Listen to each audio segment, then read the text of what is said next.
Decía que quería transmitir los saludos del pastor Andrés, de Katia y los chicos, ¿verdad?, que están de vacaciones, pero también los de la familia Ruiz Díaz, unos hermanos nuestros que nos siguen a través de las redes sociales, que nos pidieron que, por favor, que les saludáramos por el vídeo. Bueno, pues saludados quedan, mis hermanos. Que Dios los bendiga mucho y que estos vídeos, estas proyecciones que tienen, pues les sean de bendición y de edificación para sus vidas. Estamos estudiando 2 de Corintios, capítulo 13 ya, estamos en el capítulo final de esta epístola y estábamos allá por los versículos 4, ¿verdad?, donde se hablaba de la fortaleza y la debilidad humanas y espiritual, ¿verdad? Estuvimos hablando la semana pasada de esto. De modo que aunque nosotros seamos débiles en nosotros mismos, los cristianos vivimos no en nuestras fuerzas, sino en el poder de Dios. Amén. La vida cristiana no se puede vivir en la carne. La vida cristiana no se puede vivir en la fuerza de uno mismo. Porque uno, por mucho que quiera esforzarse cada día en hacer las cosas bien, fallamos, caemos, somos débiles, nos olvidamos de las cosas y estamos siempre pidiéndole perdón a Dios. Pero cuando andamos no en nuestras fuerzas, sino en el poder de Dios, cuando cada mañana nosotros recurrimos a Él para que nos dé la fortaleza adecuada, entonces andamos en victoria. Entonces podemos ver que enfrentamos la tentación y salimos victoriosos. Y vamos adelante. Y es Dios en nosotros el que hace que sea posible vivir una vida cristiana de la que no nos tenemos que avergonzar. Amén. Es en el poder de Dios. No es en nuestra fuerza. De esto es de lo que estuvimos hablando la semana pasada, ¿verdad? Así que, como Pablo, en el poder de Dios es que tenemos la capacidad de enfrentar retos. De enfrentar lo que tengamos que enfrentar sabiendo que no estamos solos, porque el Señor está con nosotros. ¿Ustedes lo creen de verdad? Bueno, algunos sí lo creen. ¿Lo creen de verdad o no? Es que eso cambia totalmente. La vida cristiana cambia totalmente si tú crees de verdad que Dios está contigo siempre. Ahora, si tú crees que bueno, tú te encuentras con Dios cuando vienes a la iglesia, entonces cuando estás fuera de la iglesia para ti como que no está Dios delante. Por tanto, no es lo mismo. Te encuentras solo ante los problemas del trabajo, te encuentras solo ante los problemas de la familia, te encuentras solo ante los problemas de la vida. Pero si tú crees de verdad que Dios está contigo, donde quiera que tú vayas, entonces sabes que puedes enfrentar los problemas que tengas que enfrentar, porque precisamente Dios está contigo. ¿Amén? Y varía, ¿o no? ¿Varía tu vida ahora que sabes que Cristo está contigo a antes que no tenías a Cristo en tu vida? ¿Sí o no? Porque si no varía, entonces tienes un problema, ¿eh? ¿Cuál era el reto que se le planteaba a Pablo? Estábamos en el capítulo 13, en los primeros versículos del capítulo 13, me alegra ver al hermano Mina. ¿Estás mejor, mi hermano? Bueno, ya estás venciendo la gripe, ¿no? Teníamos miedo de que la gripe te venciera a ti. Qué bueno. ¿Cuál era el reto al que Pablo se estaba enfrentando? ¿Qué era lo que le esperaba? Bueno, hemos estado hablando estos días. No.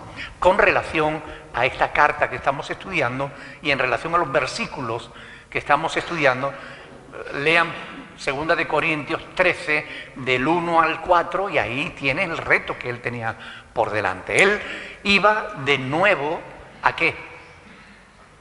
A visitarles. Y él aclara aquí en estos primeros versículos que estaba dispuesto ¿a qué? A corregir a aquellos que no se arrepentían de sus pecados. ¿Por qué eso podía ser un reto para Pablo? A ver, colaboren conmigo, no me dejen solo. A ver, hermanos, están aquí, ¿no?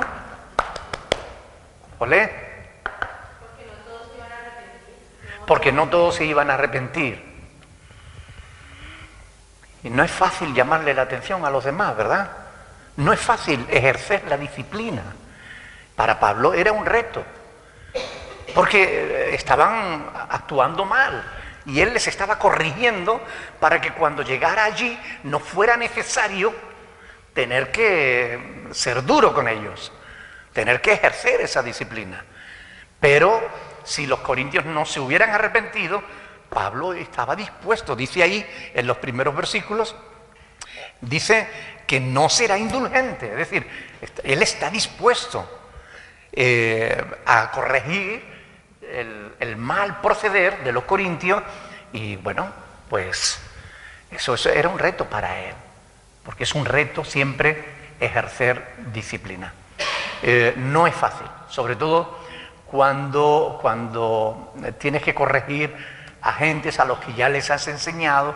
Pablo había estado 1 año y medio con ellos, enseñándole, diciéndole, corrigiéndole, y ahora por carta tenía que enfrentarse a esta situación. No era fácil, era un reto, pero él estaba dispuesto a ir allí, no en su fuerza, sino en el poder ¿de quién? De Dios, ¿verdad? Y a corregirlo.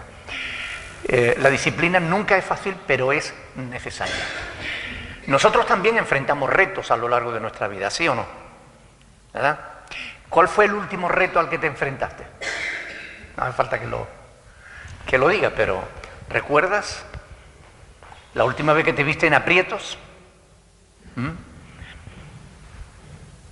¿Tienes algún reto ahora?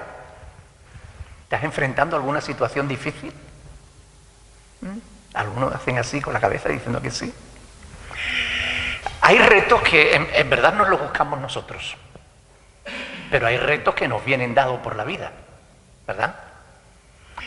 Digo que hay retos que nos los buscamos nosotros porque, por ejemplo, hay quien busca superarse a sí mismo en el terreno del trabajo, en el terreno de las artes, busca superarse a sí mismo y se pone retos, ¿verdad? Alguien que dice, bueno, pues yo quiero ser mejor en mi profesión cada día, o yo quiero esforzarme. Por ejemplo, yo estoy ahora aprendiendo a tocar el violín. Para mí es un reto, porque ese es un instrumento muy complicado, muy difícil. Y bueno, yo ya tengo medio loca a mi mujer, pero y cansado a mis hijos, pero yo sigo practicando. Y para mí es un reto porque yo no sé solfeo. Yo con los feos no quiero nada. Por eso yo no sé solfeo, yo toco de oídas. Y no es sencillo, para mí es un reto, pero es un reto que me lo he puesto yo. Nadie me lo ha impuesto, ¿verdad? Pero en la vida encontramos retos que nos vienen dados, que no nos los buscamos nosotros, sino que nos encontramos de cara con ellos. ¿Hay diferencia entre uno y otro o no? Claro. ¿Conocen a los locos estos los amantes de la adrenalina? Esos cada día van buscando el más difícil todavía, ¿no? Y algunos se matan en el intento. Son temerarios, se ponen retos más allá de lo razonable. Yo no sé si ustedes han visto los vídeos estos de risa, que a mí no me da risa ninguna a veces. Bueno, algunos sí, pero otros de verdad que no me da risa porque se me coge el corazón viendo como algunos se parten los piños de la boca contra el suelo. ¿Ustedes han visto la de tontería que hace la gente? Yo digo muchas veces, pero es que es inaudito. ¿Cómo se le ocurre a alguien tirarse desde un tejado dando la voltereta para caer dentro de un barreñito? Claro, pues cae fuera del barreño y se da con toda la cara en el suelo. O aquel que se tira del árbol haciendo tirolina, se le rompe la tirolina y allá que cae con la cabeza haciendo ¿cómo le llaman? El escorpión, con las piernas que se le van por encima de la cabeza, ¿no? O sea, realmente hay gentes que parece que estuvieran locos, no tienen aprecio por su propia vida. Eso se buscan los retos ellos mismos. Pero hay retos, como digo, que no los buscamos nosotros. Hay retos que nos los encontramos. Y eso que nos los encontramos son más difíciles a veces, porque como no te lo has buscado tú, como no es de tu agrado, es algo que cuesta, ¿no? Ahora, hay retos que asustan incluso, ¿verdad? Hay situaciones que a veces no se sabe qué va a pasar, qué va a ser de nosotros o de nuestros hijos. Estamos en una situación complicada, tenemos un reto por delante ¿Te has sentido así en alguna ocasión? Ante un reto demasiado grande como para saber qué hacer. Con incertidumbre. Siempre es bueno, hay una enorme diferencia enfrentar esos retos con Cristo a hacerlo sin Cristo. Porque tener a Cristo no te va a evitar que tú pases por retos. Pero si tienes a Cristo, sabes que aunque a veces te sientas sola, no lo estás. Sabes que el Señor está contigo. Sabes que Él te va a ayudar. Que a lo mejor prueba tu fe, pero en su momento Él actúa en tu favor y te saca de la prueba. Pone tus pies sobre la peña. Quizás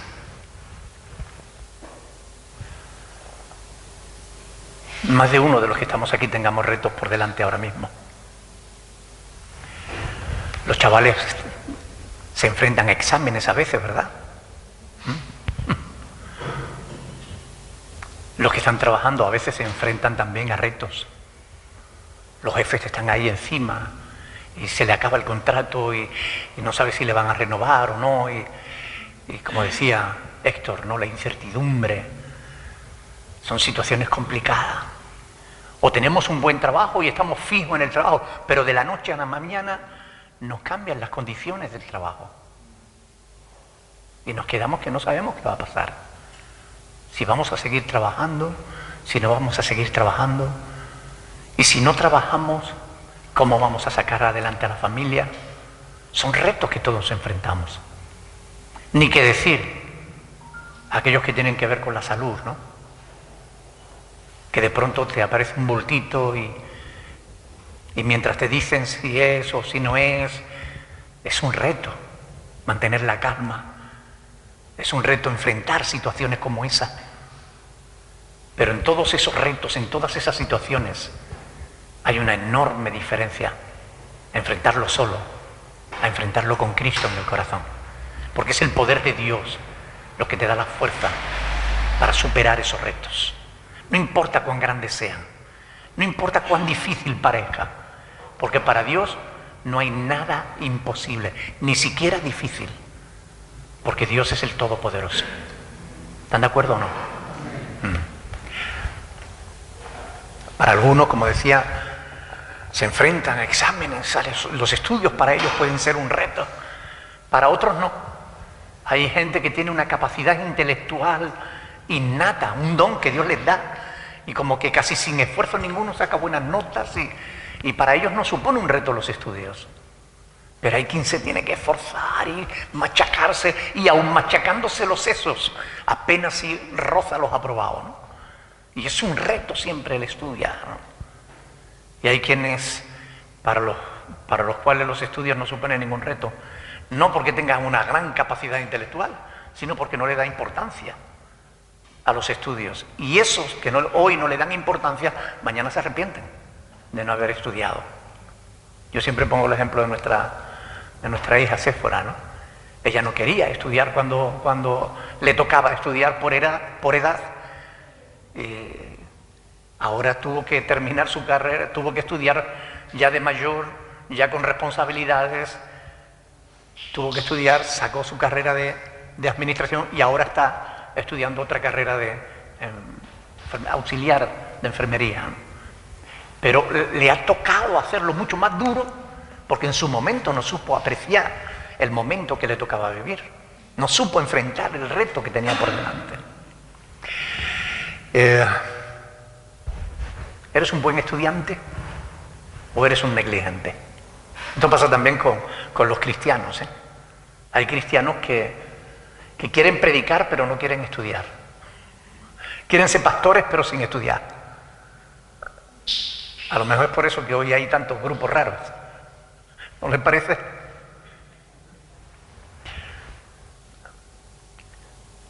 En la niñez es cuando adquirimos los hábitos que nos permiten catalogar lo que es importante y lo que no lo es. Los intereses personales, las cosas a las que le daremos importancia o no. Y siempre, como decimos, los padres tenemos la responsabilidad enorme de ser buenos ejemplos para nuestros hijos. Y los abuelos para nuestros nietos. Tenemos esa responsabilidad, porque es en el hogar que se adquieren esos primeros hábitos que van a formar parte de tu personalidad. Y si tú ves a tus padres que son miedicas, que huyen de los retos, que se esconden de los problemas, cuando tú crezcas serás un miedica, un miedoso, igual que tus padres. Por eso es muy importante que aprendamos a enfrentar nuestros retos, que aprendamos a ser coherentes. Nosotros como cristianos no estamos solos, tenemos al Señor de nuestro lado. Estoy seguro de que en estas vacaciones algunos de los padres, yo he visto a algunos de los padres ponerle tarea a los hijos y he visto a otros que no se han preocupado de eso. Y es ahí cuando estamos creando en los niños el hábito de darle importancia a lo que debe tener importancia.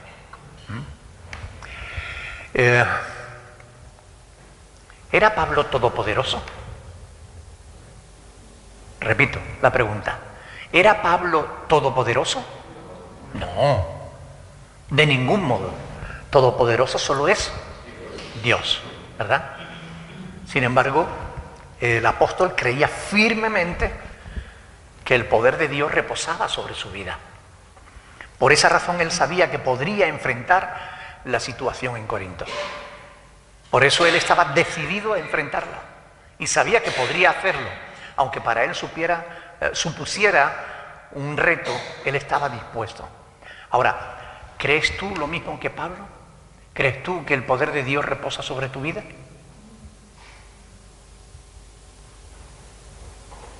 Porque Dios es el Todopoderoso. Si el Todopoderoso está sobre ti, está en ti, no vamos a caer en la herejía, en la falsa doctrina de que nosotros somos todopoderosos.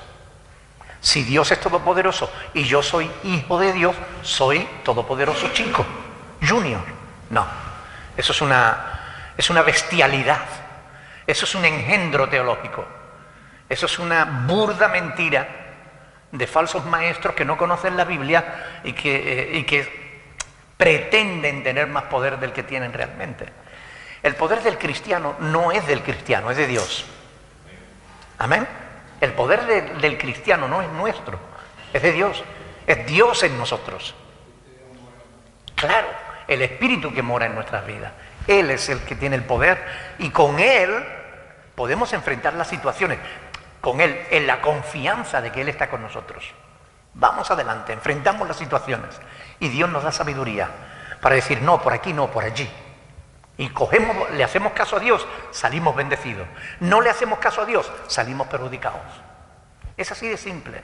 En la medida en que nos sometemos a la voz del Espíritu Santo, nosotros vamos adelante y obtenemos victoria. En el poder de Dios. Recuerden eso porque es muy importante.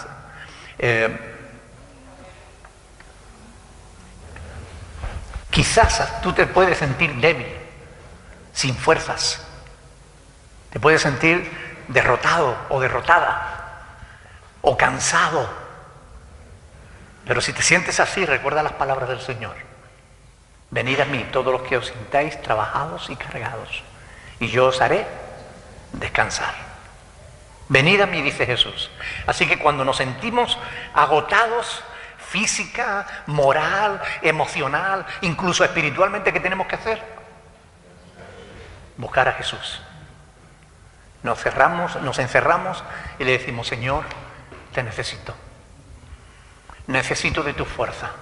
Necesito que me animes. Necesito que me levantes. Porque mis hijos lo necesitan. Porque yo lo necesito.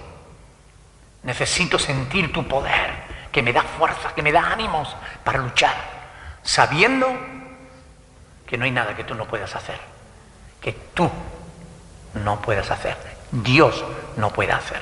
No hay nada que Dios no pueda hacer. No nosotros, pero Él sí. Amén. Si creemos, como digo, en el poder de Dios, lo vamos a tener mucho más fácil. Pero es cuestión de fe. Todo es cuestión de fe en la vida cristiana.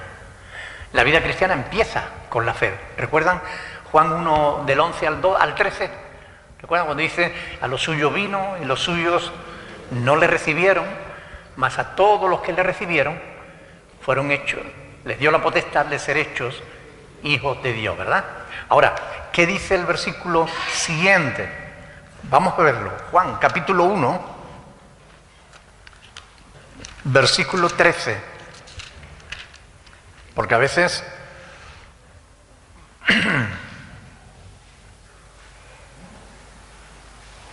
dice ahí, los cuales no son engendrados de sangre, ni de voluntad de carne, ni de voluntad de varón, sino de Dios. Voy a explicar esto un poquito más adelante, pero escuchen bien. En la vida cristiana, como digo, todo es cuestión de fe. A los que creen les dio potestad de ser hechos hijos de Dios. A los que creen. A los que creen a Dios. No solo a los que creen en Dios, sino a Dios. No los que creen que Dios existe, sino los que creen que lo que Dios dice es verdad. Son dos cosas diferentes. Creer en Dios es una cosa, creer a Dios es otra diferente. Cuando tú crees en Dios, puede que creas en Dios y no seas un hijo suyo. Pero si crees a Dios, entonces sí, serás un hijo suyo. Porque a los que creen les da la potestad de ser hechos hijos de Dios. Miren, quiero que lean conmigo en Romanos capítulo 1, versículo 17. Dice, mas el justo, ¿qué dice ahí? Mas el justo por la fe vivirá. La fe es lo que necesitamos en nuestra vida para afrontar todos, o sea, no solo para obtener la salvación. ¿Recuerdan lo que dice Efesios, no? Efesios 2:8 dice, porque por gracia sois salvos. ¿Ok? Por medio de la fe. Por medio de la fe somos salvos. Es decir, es un don que Dios nos da. Dios te regalará salvación si tú crees en Él, si crees a Dios. Por medio de la fe. No solamente tú vas a obtener la salvación por medio de la fe, sino el poder para vivir la vida cristiana. Mas el justo por la fe vivirá. Por la fe. Es la fe siempre en la vida cristiana lo que nos ayuda a afrontar cualquier situación. Romanos 6:4. Lean conmigo.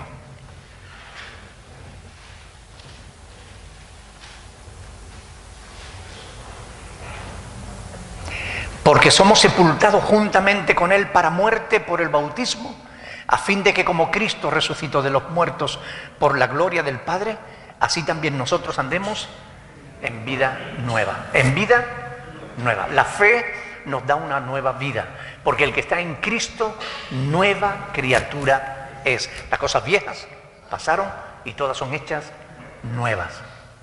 Cristo fue crucificado en debilidad, pero por el poder transformador, en debilidad humana, pero el poder transformador de Dios fue manifestado en la resurrección de Cristo. Y no solo lo alcanzó a Él, sino que nos alcanza también a nosotros. El poder de Dios que resucitó a su Hijo Jesucristo, también nos alcanza a nosotros. Dice ahí, porque somos sepultados juntamente con Él para muerte por el bautismo, a fin de que como Cristo resucitó de los muertos, por la gloria del Padre, así también nosotros andemos en vida nueva. Por el mismo poder de Dios es que podemos andar en vida nueva. Pablo dice, sepultados con Él en el bautismo, en el cual fuisteis también resucitados con Él, mediante la fe en el poder de Dios que le levantó de los muertos. Colosenses 2:12. De modo que cuando tú te identificas con Cristo en su muerte, te identificas también con Cristo en su resurrección. Y esto lo manifestamos públicamente por medio del bautismo en agua, ¿verdad? El bautismo en agua es nuestra forma de decirle al mundo que hemos muerto y hemos sido sepultados con Cristo, y también hemos resucitado a una vida nueva. Por el poder, o sea, por la fe en el poder de Dios que lo levantó a Él de los muertos. De modo que cuando nosotros creemos de todo corazón en el poder de Dios, la fe nos da fuerzas para seguir adelante, para enfrentar los retos diarios que nos encontremos. Y sabemos que aunque aún no hemos muerto físicamente, cuando lo hagamos, resucitaremos. Con el mismo poder que resucitó a Cristo de entre los muertos, nos resucitará a nosotros cuando llegue el momento. Vamos a leer 2 Corintios 4, versículos del 13 al 14. 2 Corintios 4, del 13 al 14. Dice, pero teniendo el mismo espíritu ¿de qué? De fe. Siempre la fe. Escuchen bien, la vida cristiana no puede vivirse sin fe. Es imposible. Hace falta fe.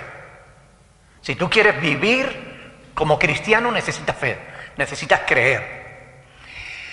Pero teniendo el mismo espíritu de fe, conforme a lo que está escrito, creí, por lo cual hablé. Nosotros también creemos, por lo cual también hablamos, sabiendo que el que resucitó al Señor Jesús, ¿qué dice ahí? A nosotros también nos resucitará con Jesús y nos presentará juntamente con vosotros. Fe en el poder de Dios que resucitó a Cristo de entre los muertos. El poder de Dios, único, inagotable, inigualable. Nadie tiene el poder que Dios tiene. Está con nosotros para darnos las fuerzas que necesitamos cada día. Para enfrentar las situaciones, las circunstancias que tengamos que enfrentar. Cualquier situación que nos encontremos en la vida, sea buena o sea mala, con Cristo, con la fe en el poder de Dios, vamos a poder enfrentarla. Por eso podemos enfrentar nuestros retos. Cristo no quedó sepultado. Cristo resucitó. Conforme a lo que Él había prometido, de que al tercer día resucitaría, y fue una realidad que muchos pudieron verificar. Después de resucitado se apareció a los apóstoles y en cierta ocasión, dice el apóstol Pablo en 1 Corintios 15, que a más de 500 personas a la vez, que pudieron verificar que aquel Cristo que vieron morir en la cruz, clavado, atravesado su pecho con una lanza, que aquel que había expirado y había entregado su espíritu, le vieron de nuevo vivo de entre los muertos, hablando con ellos, comiendo con ellos, paseando con ellos. El mismo poder de Dios que lo sacó a Él a luz es el poder que está ahí para cuando lo necesitamos, para cuando clamamos a Dios. ¿Recuerdan lo que dice el Salmo 34 cuando David cuenta su testimonio diciendo, este pobre clamó y le oyó el Señor y lo libró de todas sus angustias? Los que miraron a Él fueron alumbrados y sus rostros no fueron avergonzados. Este pobre clamó y le oyó el Señor y lo libró de todos sus temores. Cuando miras a Dios, los problemas desaparecen. Si miras el problema y solo ves problema, te angustiarás. Tu cielo se pondrá gris. Tu ánimo se vendrá a los suelos. Pero si miras a Dios en vez de mirar a tu problema, verás cómo tu problema se empieza a hacer pequeño hasta desaparecer. Porque no hay problema que Dios no pueda resolver. ¿Amén? No hay problema que Dios no pueda resolver. Como digo, no se trata de malinterpretar la palabra diciendo que nosotros tenemos el poder como cristianos de vivir. No. Nosotros, si queremos poder, tenemos que ir cada día a Dios y pedirle que Él obre, porque nosotros no tenemos poder. Esa es la verdad. El poder es de Dios. Y nosotros, como Pablo reconoce, somos débiles, pero viviremos por el poder de Dios. Algo de lo que debemos tener especial cuidado los cristianos es de no robarle nunca la gloria a Dios. Porque Dios es celoso de su gloria. Él lo dice en su palabra. Yo, Jehová, y a ningún otro daré mi gloria. Y esto es muy importante porque actualmente no se le da ninguna importancia a esto. Y mucha gente le roba la gloria a Dios.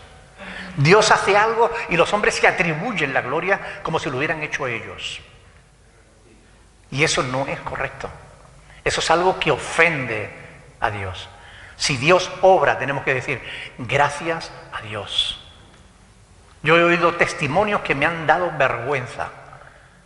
Cuando alguien ha dicho, porque la persona estaba así y yo oré y gracias a mi oración. No, gracias a tu oración no.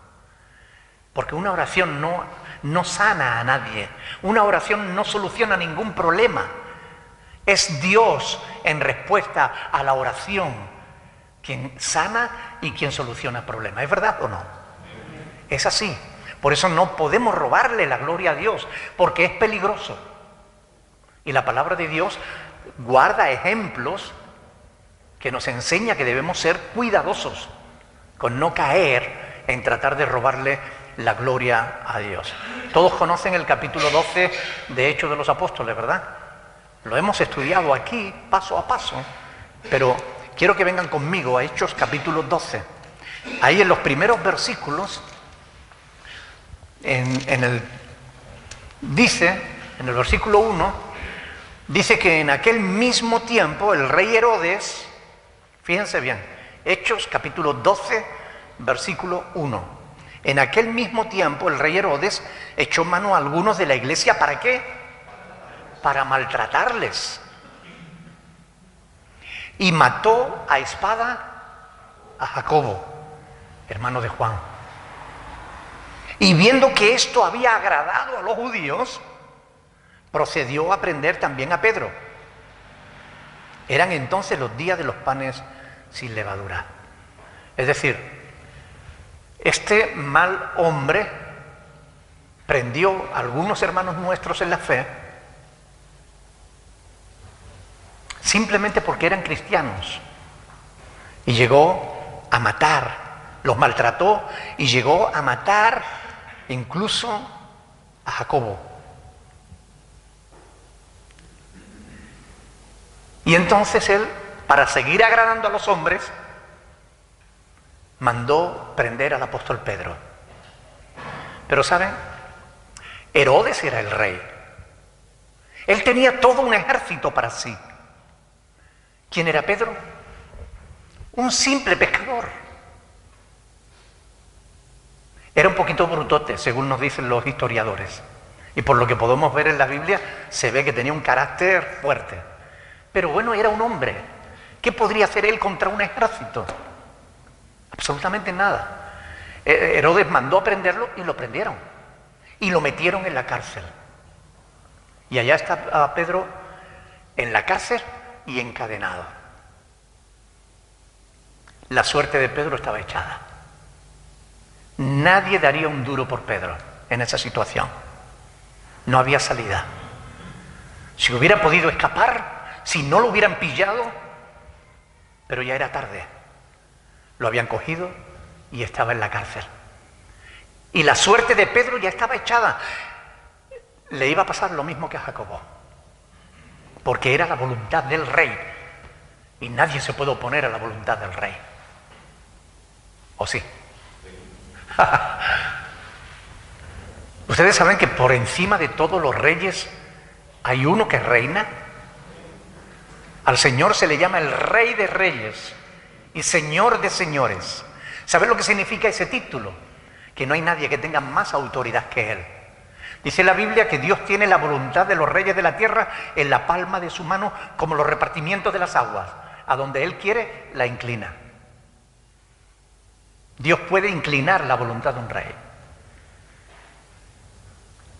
Poco más adelante se nos dice en el versículo 21 que que antes se nos dice que el Señor envió un ángel y libró a Pedro. Amén. Lo libró. Pasó por delante de los guardias que no lo vieron. Las cadenas se le cayeron a Pedro de las manos y los guardias no se enteraron. La cárcel se abrió, Pedro salió y los guardias estaban allí y no lo vieron. Porque Dios había enviado a un ángel que lo cubrió. Cuando Pedro salió de allí no se lo creía. Se creía que era un sueño. Pero el ángel le dijo, venga, vamos, rápido, vete de aquí. Y él salió corriendo y llegó donde estaban los hermanos reunidos. Y cuando llamó a la puerta y le abrió una muchacha, cerró la puerta y fue corriendo diciendo, Pedro está en la puerta, porque no se lo creía. Venga, muchacha, déjate de tontería, ¿cómo va a estar Pedro en la puerta si está en la cárcel? Pero fueron a ver y era Pedro. Dios lo había librado. Lo que era imposible fue posible. En el versículo 21 sigue diciendo que habían dos pueblos que tenían conflicto entre ellos y vinieron a Herodes para que él mediara. Y dice el versículo 21, y un día señalado, Herodes, vestido de ropas reales, se sentó en el tribunal y les arengó. Flavio Josefo, un historiador judío que trabajaba para los romanos, dice que ese día Herodes se había vestido con una túnica tan brillante que parecía un sol. O sea, no sabemos si tenía lentejuelas o qué, pero dice que la túnica brillaba tanto que parecía un sol. Y eso contribuyó a que la gente alabara a Herodes. Dice, y el pueblo clamaba gritando, voz de Dios y no de hombre. Después de que Herodes habló, el pueblo gritó, ha hablado Dios. Y escuchen bien, al momento un ángel del Señor le hirió. ¿Por qué? Por cuanto no dio la gloria a Dios. Ese fue el motivo por el cual Dios envió a un ángel que lo mató allí mismo, delante de todo el pueblo, a la vista de todos. Él, con sus ropas reales brillantes, con su corona en su cabeza, sintiéndose el Dios del mundo, allí mismo en un segundo murió, comido por gusanos, dice. Expiró comido de gusanos. O sea, como que Dios aceleró el proceso de su pudrición y se pudrió allí mismo delante de todo el mundo, por cuanto no dio la gloria a Dios. ¿Es importante o no es importante esto? Hay que tener cuidado con robarle la gloria a Dios. Quizás Dios ahora no esté enviando ángeles para matar a quien le quite la gloria, pero en su día le juzgará. Y entonces muchos harán lamentación por cuanto trataron de quitarle la gloria a Dios. Escúchame bien, siempre que Dios haga algo en tu vida, dale la gloria a Dios. Dale las gracias a Dios. Reconócelo. Porque si no, como mínimo lo que vas a obtener es que Dios deje de hacer cosas en tu vida. Quizá Dios no hace más cosas en ti porque tú no le estás dando la gloria. Quizá Dios no te bendice más porque tú no le das gracias. Por eso estas cosas son importantes. Al menos para los cristianos que conocemos las Sagradas Escrituras, es importante. Dios merece ser glorificado. Dios merece que nosotros le demos la honra.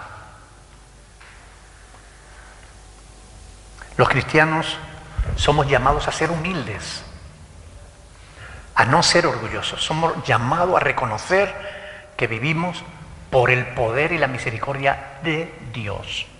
No por nuestro poder, no por nuestra fuerza, no por nuestra sabiduría.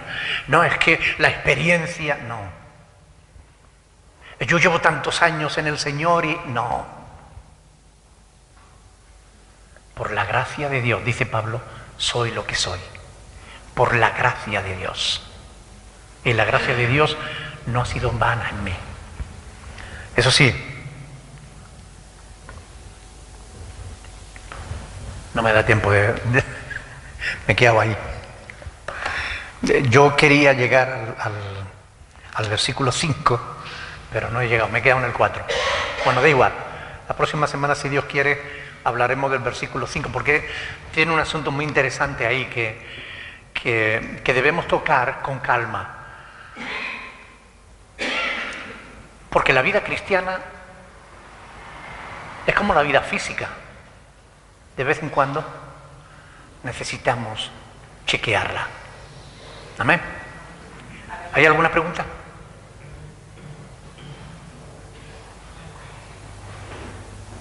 ¿No hay pregunta? Pastor, entonces la palabra de Dios dice que tenemos que la mente de Cristo, que la misma cosa, ¿Qué tenemos? ¿qué versículos que dice lo de la mente de Cristo? 1 Corintios 2:16. Quiere decir que nosotros tenemos la capacidad de pensar como Él. Lo que pasa es que muchas veces estamos tan acostumbrados a pensar en la carne que no nos tomamos el tiempo para que Cristo actúe en nosotros. ¿Qué dice Pablo en Gálatas 2:20? Dice, ya no vivo yo, mas vive Cristo en mí. Para que eso sea una realidad, para que Cristo viva en ti, tú tienes que negarte a ti mismo. ¿Recuerdan Lucas 9:23? Si alguno quiere seguir en pos de mí, niéguese a sí mismo, tome su cruz cada día y sígame. Ese negarse a sí mismo es negarnos a vivir la vida como nosotros queremos, en la carne, con nuestros pensamientos, con nuestras emociones. Si alguien me ofende, se va a enterar. Si alguien me hace algo, yo le voy a hacer más. Eso es andar en la carne. Si nosotros actuamos en la carne, no damos lugar a que Dios actúe en nosotros por su Espíritu que habita en nosotros. ¿O no sabéis que el Espíritu Santo habita en nosotros? Que somos templos de Dios. Bueno, de esto es de lo que vamos a hablar la próxima semana. Entonces, si yo me paro ante una situación y le doy oportunidad al Espíritu de Dios para que actúe a través mía, en vez de arrancarme yo en la carne, dejo que el Espíritu de Dios obre. Ahí estoy actuando, pensando y actuando como Cristo, ¿no? Es muy interesante que cuando el apóstol Pablo dice en 1 de Tesalonicenses 5:23, dice que todo vuestro ser, espíritu, alma y cuerpo, sea guardado irreprensible hasta la venida de nuestro Señor Jesucristo, ¿verdad? Es todo vuestro ser, cada ser humano, está compuesto de espíritu, alma y cuerpo. Pero curiosamente, la Biblia dice que nosotros cuando nos convertimos a Cristo por medio del depositar fe en Él, en su palabra, dice que nosotros formamos parte, somos introducidos por el Espíritu Santo que habita en nosotros, nos introduce, lo primero que hace el Espíritu Santo es introducirnos en el cuerpo de Cristo. Ya somos el cuerpo de Cristo. De tal modo que ya yo no debo hablar como hablaba, sino como Cristo quiere hablar a través mía. No debo andar como antes andaba, sino debo dejar que Cristo ande y me lleve donde Él quiera, y no llevarlo yo a Él donde Él no quiera ir. ¿Ok? Entonces, soy el cuerpo de Cristo. Pero además, dice en 1 Corintios 3:16 y 6:19, que somos templos del Espíritu de Dios. Así que tenemos el Espíritu de Cristo. Y 1 Corintios 2:16 dice que tenemos la mente de Cristo. O sea, espíritu, alma y cuerpo. En definitiva, lo que Dios nos quiere decir con esos pasajes es que nosotros debiéramos ser Cristo. en la tierra. Es decir, entiéndanme bien para que no haya falsas doctrinas aquí, ¿ok? Quiero decir, que nosotros seamos capaces de ser canales a través de los cuales Cristo pueda seguir viviendo en la tierra. Cristo en nosotros. De esto es de lo que voy a hablar. Cristo en nosotros. No es que nosotros seamos Cristo, sino que dejemos que Cristo sea en nosotros. Cristo habita por la fe en nosotros y Él quiere actuar a través nuestra. Si Él quiere bendecir a alguien, ¿cómo lo hará? A través tuya. Él usará su cuerpo, que eres tú. Él usará, si Cristo quiere alentar a alguien que lo necesita, ¿cómo lo hará? Te enviará a ti para que le dé palabras de ánimo. Pues tú tienes la mente de Cristo. Si necesita alguien el poder de Dios, experimentar el poder de Dios, ¿cómo podrá hacerlo? Bueno, ve y ora por esa persona y el Espíritu de Dios actuará. Es decir, dejemos que Cristo, como dice Pablo, Gálatas 2:20, ya no vivo yo, mas vive Cristo en mí. Cristo en mí. Este pensamiento lo repite Pablo en todas sus epístolas. Pedro también lo toma de Pablo. Cristo en nosotros.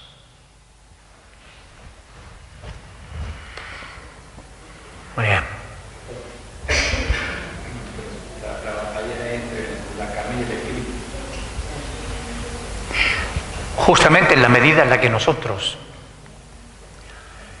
dejamos que Cristo obre en nosotros, vencemos a la carne. Depende de qué alimentes. Si alimentas la carne se hace fuerte y el espíritu se debilita. Si alimentas el espíritu, la carne se hace débil y el espíritu se fortalece. Es así de simple. Por eso dice Pablo en Gálatas 5:16, no andéis en la carne, andad en el espíritu y no satisfagáis los deseos de la carne. Porque los deseos de la carne es contra el espíritu, los del espíritu es contra la carne y estos se oponen entre sí para que no hagáis lo que queréis. Por tanto, andad en el espíritu y no satisfagáis los deseos de la carne. Amén. Demos gracias al Señor.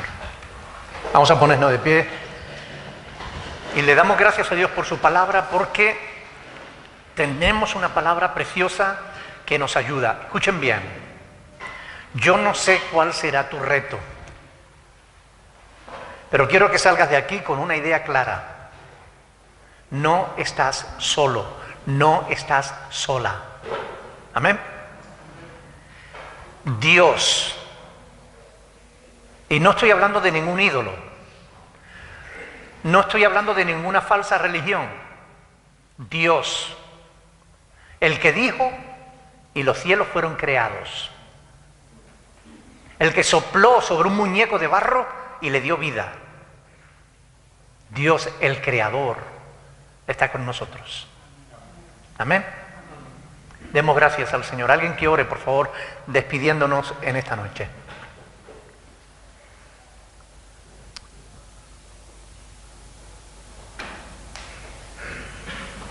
Señor, en esta noche te queremos dar la gloria, la honra, Señor, y la gracia de Dios por tu palabra, Señor.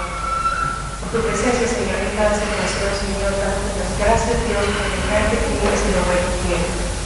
Y en especial, Señor, te pedimos y acudimos a ti, Señor, para que tú nos ayudes, nos fortalezcas, Señor.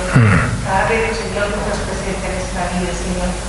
Sabemos que día a día, Señor, estamos leyendo, Señor, pero queremos que tú nos ayudes, que te Señor, a ti que nuestra fe, Padre, para poder salir adelante, Señor, y poder hacer las cosas que tú quieres.